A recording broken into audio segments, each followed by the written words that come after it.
क्या आपने कभी सोचा है कि अगर भगवान खुद आपके सामने खड़े हों तो क्या आप उन्हें पहचान पाएंगे? पुरी की एक तपती दोपहर में एक बूढ़े भक्त के साथ कुछ ऐसा हुआ जिसने इस सवाल का मायना हमेशा के लिए बदल दिया।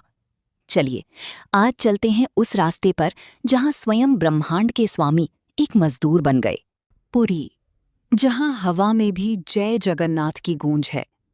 मंदिर के भीतर 56 भोग सज रहे थे, सोने के आभूषण चमक रहे थे।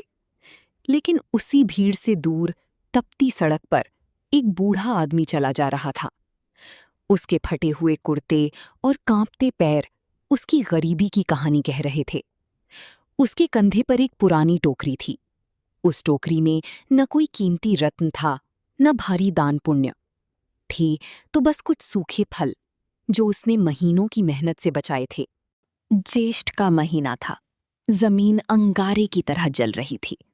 बूढ़े भक्त की दृष्टि धुंधली हो रही थी। हर कदम एक सजा जैसा था। उसने लड़खड़ाते हुए आसमान की ओर देखा और बुदबुदाया, प्रभु, बस थोड़ी दूर और, ये शायद मेरी आखिरी भेंट है, स्वीकार कर लेना माधव। तभी उसकी हिम्मत टूट गई। वो सड़क के किनारे एक पत्थर पर बैठ गया। आंखों से आंसू निकलकर सूखी जमीन पर गिर रहे थे।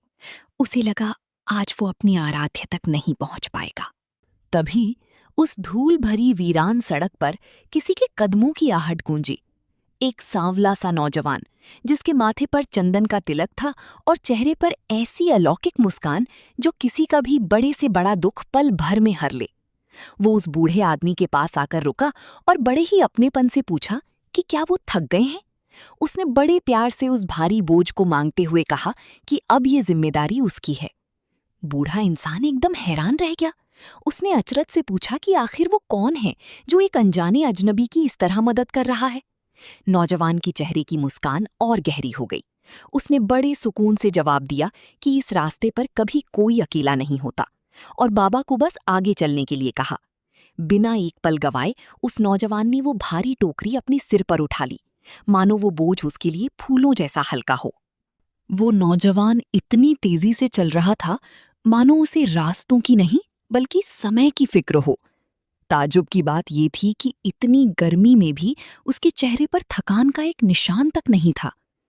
बूढ़े को अचानक महसूस हुआ कि उसके पैरों का दर्द गायब हो गया है, जैसे कोई अदृश्य शक्ति उसे खींच रही हो। मंदिर का शिखर अब पास दिखने लगा था। मंदिर की चौखट पर पहुंचते ही वो सीधा भगवान जगन्नाथ के चरणों में गिर पड़ा। बरसों की मुराद पूरी हुई थी और उसकी आंखों से कृतज्ञता के आंसू बह निकले। कुछ देर बाद जब उसने अपनी सुध-बुध संभाली और उस दयालु नौजवान का शुक्रिया अदा करने के लिए पीछे मुड़कर देखा, तो वहां कोई नहीं था। वो नौजवान जैसे हवा में ओझल हो गया था। बूढ़े ने घबराकर चारों ओर देखा, आवाजें दी, पर वो सांवला सलोना युवक कहीं नजर नहीं आया। जब वो गर्भगृह के सामने पहुंचा तो जो उसने देखा, उसे देखकर उसकी चीख निकल गई। भगवान जगन्नाथ की विशाल प्रतिमा के माथे पर पसीने की बूंदें चमक रही थीं। उनके वस्त्रों पर धूल लगी थी, ठीक वैसी ही धूल जैसे उस मजदूर के कपड़ों पर थी।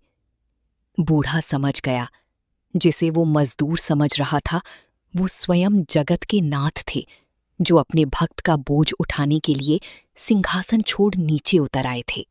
दोस्तों, भगवान को खोजने के लिए स्वर्ग जाने की जरूरत नहीं है। वो हर उस हाथ में है जो किसी का बोझ उठाता है। वो मंदिर के बंद दरवाजों में नहीं, बल्कि एक सच्चे भक्त के संघर्ष और समर्पण में बसते हैं। अगर इस कहानी ने आपके दिल को छुआ हो तो कमेंट में जय जगन्नाथ जरूर लिखें। इस वीडियो को अपनों के साथ साझा करें ताकि उन्हें भी विश्वास हो सके कि वो आज भी हमारे साथ हैं। जुड़े रहें ऐसी ही और दिव्य कहानियों के लिए।